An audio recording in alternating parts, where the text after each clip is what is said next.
কুলসুম একটা চাকরির জন্য অনেক অফিসে ঘুরে ঘুরে ব্যর্থ হলো। কোথাও চাকরি হয়নি কুলসুমের। একদিন কুলসুমের চাচা কুলসুমকে একটা ঠিকানা দিয়ে বলল, এই লোকের কাছে গেলে তোর চাকরি হবে, আমি বলে দিব। কুলসুম চাচার কথায় খুশি হয়ে বলল, আমি যাব। তারপর সেই বস কুলসুমের ইন্টারভিউ রাতে ফাইনাল করল। কুলসুম কোনো উপায় না পেয়ে রাতেই ইন্টারভিউ দিতে গেল। তারপর ইন্টারভিউর নামে বস কুলসুমের সাথে এক রাতে 4বার ভাবতেই পারছি না। বাকিটা গল্পতেই বলছি। বাবা হঠাৎ করেই স্ট্রোক করে মারা গেল। ওর কোনো ভাই বোন নেই, এমনকি সেরকম কোনো নিকট আত্মীয় নেই যে ওদেরকে সাহায্য করবে। তার উপর তার মা অসুস্থ। তাই হঠাৎ করেই কুলসুমের উপর তার সংসারের পুরো দায়িত্ব এসে পড়ল। সে সবে মাত্র এসএসসি পাশ করেছে। সে জানে না তার এই যোগ্যতা দিয়ে কোনো চাকরি পাবে কিনা। সারাদিন বিভিন্ন অফিসে অফিসে ঘুরে ব্যর্থ হয়ে অবশেষে ক্লান্ত হয়ে সে তার বাসায় ফিরে আসে। পরদিন ওদের বাসায় কুলসুমের এক দূরসম্পর্কের চাচা বেড়াতে আসলেন। ওনাকে কুলসুম একটা ফোঁটাও পছন্দ করে না। কুলসুম যখন ছোট ছিল এই লোক অনেকদিন পর পর আসত আর কুলসুমের দিকে তাকিয়ে থাকত। লজ্জায় এসব কথা কাউকে বলতে পারেনি ও। আজও এই লোকটিকে দেখে কুলসুম খুশি হতে পারল না। সে সালাম দিয়ে চাচাকে ড্রয়িং রুমে বসিয়ে রেখে ভিতরে চলে গেল। একটু পরেই চাচা আবার তাকে ডেকে পাঠালেন। সে এসে সোফায় বসল। অনেকদিন পর কুলসুমকে কাছ থেকে দেখতে পেল ওর চাচা সিরাজ উদ্দিন। শুনলাম তুমি নাকি চাকরির চেষ্টা করছো। জি চাচা, অনেক কষ্টে গলা স্বাভাবিক রেখেছে কুলসুম। শোনো বেটি, এভাবে রেফারেন্স ছাড়া তো আজকের দিনে কোনো চাকরি পাবে না তুমি। তোমাকে আমি একটা লোকের ঠিকানা দিচ্ছি, তুমি কালই ওনার সাথে যোগাযোগ করবে।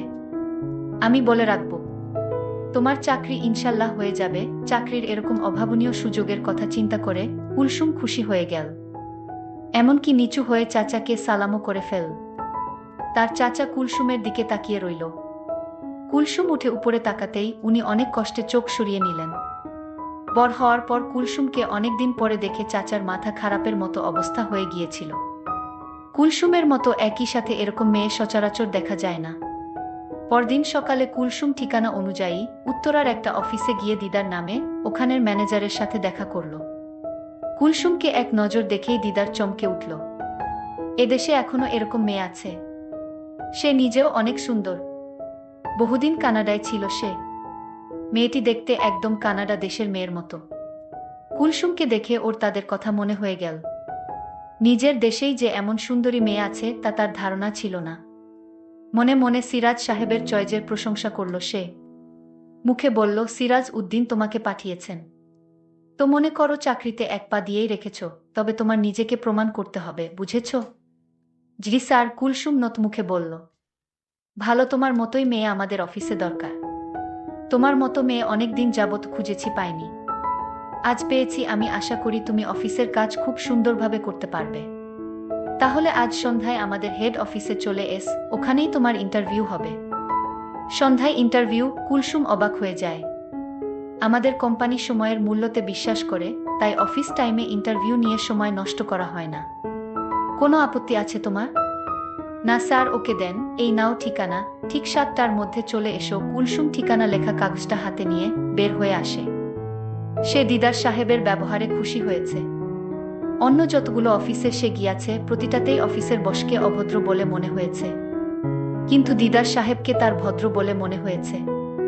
লোকটিকে ওর খুব ভদ্র বলে মনে হলো, কিন্তু সে আসলে ভদ্র নয়, সে আরো জঘন্য। সন্ধ্যায় খুঁজে খুঁজে উত্তরার অভিজাত এলাকায় এক বিশাল বাড়ির সামনে এসে দাঁড়ালো কুলসুম। দারোজান গেট খুলে ওকে সোজা 4তলায় চলে যেতে বলল। 4তলায় এক বিশাল ড্রয়িং রুমে ঢুকে কুলসুম দিদার সাহেবকে দেখে চিনতে পারল। ওনার সাথে অন্য একজন অপরিচিত লোক ছিল। সে দুজনকেই সালাম দিল, কিন্তু দুজনের কেউই জবাব না দিয়ে বলল, এত সম্মান করতে হবে না আমাদের।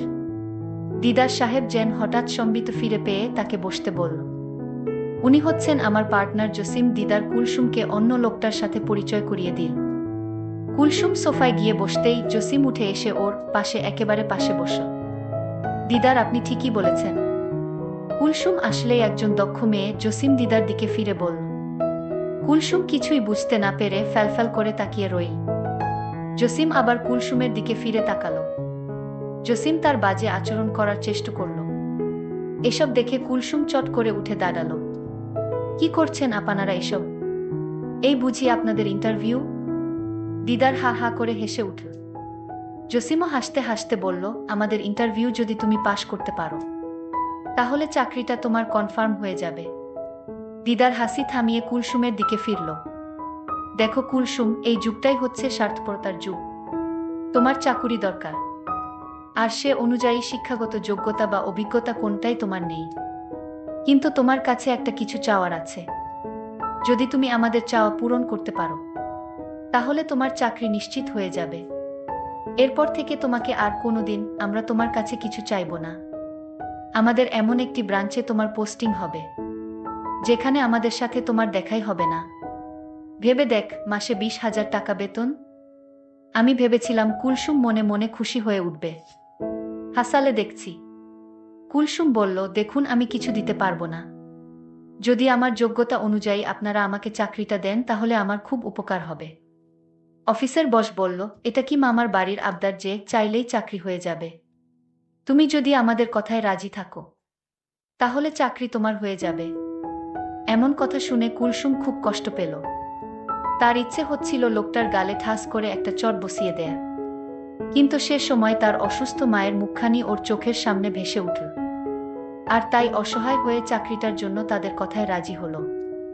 এই তো ভালো মেয়ে, রাতে তোমার ইন্টারভিউ শেষ হওয়ার সাথেই সাথেই তোমার অ্যাপয়েন্টমেন্ট লেটার পেয়ে যাবে। এখন যেতে পারো। সন্ধ্যায় বাসা থেকে বের হওয়ার সময় ও মাকে বলে গেল যে তার নতুন চাকুরির ট্রেনিংয়ের জন্য আজ সারারাত অফিসে থাকতে হবে। ওর চাকুরি পাওয়ার খবরে মা এতই আনন্দিত ছিল যে ওনার মনে কোনো খারাপ চিন্তা এল না। কুলসুম আজ ইচ্ছেমত সেজেছে। ও এমনিতেই সুন্দরী, তার উপর আজ এভাবে সাজাতে ওকে আরো সুন্দর দেখাচ্ছে। দিদার বাসার দরজাটা গেট খুলে দিতে দিতে কুলসুমের তার অফিসের 4 তলায় গেলা। তার দিকে তাকিয়ে রইল। সে কুলসুমকে সোজা 3 তলায় চলে যেতে বলল। কুলসুমের মনের ভিতর কি চলছিল তা কেউ জানে না। অফিসের বস দুইটাও জানে না আজকে কুলসুম এমনভাবে সেজে এসেছে। তারা কুলসুমকে দেখে অবাক। কুলসুম আজ মনে মনে সিদ্ধান্ত নিল যে করে হোক চাকরিটা আমার চাই। তারপর বস্তুটিকে এমন করব সারা জীবন আমার কথা মনে থাকবে। কুলসুমকে দেখে অফিসের বস বলল, এই অফিসে তোমাকেই চাই। অফিসের বস বলল, তাহলে আমি আমার পার্টনারকে আসতে বলি। কুলসুম বলল, স্যার আমার একটা কথা ছিল। আপনারা আমার কাছে যা চাইছেন সেটা আমি এই মুহূর্তে দিতে পারবো না। আমাকে একটু সময় দিতে হবে। বস আমার কারণ জানতে চাচ্ছে কি কারণে এই মুহূর্তে হবে না। আমি বলেছিলাম, দেখুন আমার মা খুব অসুস্থ, আজ আমার বাড়িতে যেতে হবে। এমনও হতে পারে মাকে আজ হাসপাতালে নিয়ে যেতে হবে। বস বলল, তুমি আজ রাত এখানে থাকো, আমি তোমার মাকে হাসপাতালে নিয়ে যাওয়ার ব্যবস্থা করছি। আমি বসকে বললাম, আপনার ব্যবস্থা করতে হবে না। আমি বাড়িতে মায়ের অবস্থা বুঝে তারপর মাকে হাসপাতালে নিয়ে যাব। বস বলল, ঠিক আছে, আমি তোমাকে আজকের দিনটা সুযোগ দিলাম। কাল রাতে তোমার আসতে হবে। যদি কাল না আসো তাহলে তোমার চাকরিটা মিস হয়ে যাবে। ঠিক আছে স্যার, আমি কাল রাতে আমি আসব। আমি বাড়িতে গিয়ে দেখলাম মা খুব অসুস্থ। আমি মাকে নিয়ে দ্রুত হাসপাতালে গেলাম। ডাক্তাররা মায়ের পরীক্ষা করে দেখল মাকে সুস্থ করতে হলে সর্বনিম্ন 5 লাখ টাকা খরচ হবে। আর যদি সেই টাকা 24 ঘন্টার ভিতরে না দিতে পারি তাহলে মায়ের চিকিৎসা হবে না, আর মাও বাঁচবে না। আমি এখন এত টাকা কোথায় পাবো? আমি মহাচিন্তায় পড়ে গেলাম। আমি কি করব বুঝতে পারছি না। আমার আপনজন বলতে কেউ নেই। আমি এখন কি করব? কোথায় যাব? কার কাছ থেকে এত টাকা পাবো? ভাবতে ভাবতে প্রায় 12 ঘন্টা চলে গেল। আমি ভাবলাম আমি অফিসের বসের কাছে যাব, কারণ তাদের তো টাকার অভাব নেই, তারা আমাকে টাকা দিবে। কিন্তু 5 লাখ টাকা তারা কি আমায় দিবে? আমি তাড়াতাড়ি অফিসের স্যারের কাছে গেলাম। অফিসের বড় বস আমায় দেখে আমার দিকে অন্যরকম দৃষ্টিতে তাকিয়ে রইল। আমি কিছু বলবো সেই সুযোগটা আমায় দিচ্ছে না। আমি বললাম, বস আপনি এভাবে কি দেখছেন? বসের হুঁশ ফিরল। আমি বসকে বললাম, আমার টাকার দরকার। 24 ঘন্টার ভিতরে আমি যদি কাউন্টারে টাকা জমা না দিতে পারি তাহলে আমার মাকে বাঁচানো যাবে না। আমার পৃথিবীতে আপন বলতে কেউ নেই। আমি আপনাকে বলেছিলাম না মা খুব অসুস্থ, আজ মাকে হাসপাতালে ভর্তি করে রেখে এসেছি। বস আমার কথা শুনে বলল, কত টাকা লাগবে? আমি বললাম, বস আমার মাকে বাঁচাতে 5 লাখ টাকা লাগবে। বস আমার কথা শুনে বলল, এত টাকা আমি তোমায় কিভাবে দিব? আমি বসের পায়ে ধরে বললাম, বস আমার মাকে বাঁচান, আমি আপনার সব কথা রাখব। ২৪ ঘন্টার ভিতরে টাকাটা জমা না দিতে পারলে আমার মাকে বাঁচানো যাবে না। আর তাই বলছি আপনি একটা কিছু করুন। বস বলল, ঠিক আছে আমি টাকা দিব এবং তোমার মায়ের সমস্ত চিকিৎসার খরচ আমি দিব। কিন্তু তার বিনিময়ে আমি যা চাইব তাই কিন্তু তোমার দিতে হবে। আমি বললাম, বস আপনি আমাকে একবার বিশ্বাস করুন, আমি আপনার কথা রাখব, কিন্তু আমার মাকে তাড়াতাড়ি বাঁচান।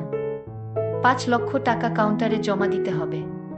ঠিক আছে, তুমি কোনো চিন্তা করো না, চলো আমার সাথে। বস আমাকে নিয়ে হাসপাতালে চলে আসলো। কাউন্টারে ৫ লক্ষ টাকা জমা দিল মায়ের চিকিৎসার জন্য। টাকাটা জমা দেওয়ার সাথে সাথে মায়ের চিকিৎসার কার্যক্রম শুরু হয়ে গেল। আমি বসকে বললাম, আপনাকে কিছু বলার ভাষা আমার নেই। আপনি যা চাইবেন তা পাইবেন যদি আমার কাছে থাকে।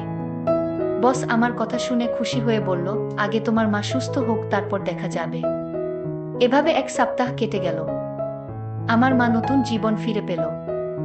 আমার মায়ের জ্ঞান ফিরা মাত্রই মা আমাকে জিজ্ঞেস করলেন, তুই এত টাকা কই পাইলি মা? আমি বললাম, মা আমার অফিসের বস আমাকে টাকাটা দিলেন, আমি না হয় চাকরি করে পরিশোধ করে দিব। মা বলল, তুই চাকরি করে এত টাকা পরিশোধ করতে পারবি? এই মুহূর্তেই বস আমার মাকে দেখতে এলো। মায়ের জন্য অনেক খাবার নিয়ে আসলো আর বলল, আন্টি আপনি কোনো চিন্তা করবেন না, আমি আপনাদের পাশে আছি। যখন যা প্রয়োজন আমার কাছে বললেই হবে, আমি দিয়ে দিব। আমার মা তখন কান্না করে বসকে বলল, আমার জন্য তুমি যা করেছো তার ঋণ আমি কিভাবে শোধ করব? বস বলল, এ নিয়ে আপনার চিন্তা করতে হবে না, আজ আপনাদের ছুটি, আপনি এখন বাড়িতে যেতে পারবেন। আমি ডাক্তারের কাছ থেকে আপনাদের ছুটি নিয়ে এসেছি আর আপনার ১ মাসের ওষুধ কিনে দিয়েছি। আমি মনে মনে চিন্তা করতে লাগলাম, আমার অবস্থা কি হবে। বস যে কিসের লোভে পড়ে এত যত্ন করছে মাকে তা তো আমি জানি, আমার তো খবর হয়ে যাবে। বস আমায় বলল, কি চিন্তা করছো? এখন আর কোনো ভয় নেই, তোমার মা সুস্থ হয়ে গেছে। কাল তুমি আমাদের অফিসে এসে ইন্টারভিউ দিবে। আমি বসকে বললাম, আমার আর ইন্টারভিউ লাগবে না, আর বাহানা করার দরকার নেই। আপনি যা আশা করছেন তা আপনি পেয়ে যাবেন। আর আমি চাকরিটা পেলে আপনার টাকাটা পরিশোধ করে দিব ধীরে ধীরে। আমি জানি এত বড় উপকার কেউ আমায় করবে না, কিন্তু আপনি আমায় করলেন। আমি টাকা পরিশোধ করলেও আপনার ঋণ আমি কোনোদিন দিতে পারবো না। বস বলল, ঠিক আছে আজ রাতে অফিসে চলে এসো। আমি বললাম, ঠিক আছে আপনি যান, আমি আসব। আমি বুঝতে পারছিলাম আমার সাথে কি ঘটবে, কিন্তু আমার এছাড়া কোনো উপায় নেই। আমি রাতে মাকে ওষুধ খাওয়াই। আমি মাকে বললাম, আজ রাতে আমি ফিরতে পারবো না, কারণ অফিসে অনেক কাজ আছে। আমি রাতে বসের কাছে গেলাম। বস আমায় বলল, আমার মনের ভিতর যে খারাপ উদ্দেশ্য ছিল, আমি সেই উদ্দেশ্য থেকে বের হয়ে আসলাম। কারণ তোমার মাকে দেখে আমার মায়ের কথা মনে পড়ে গেল।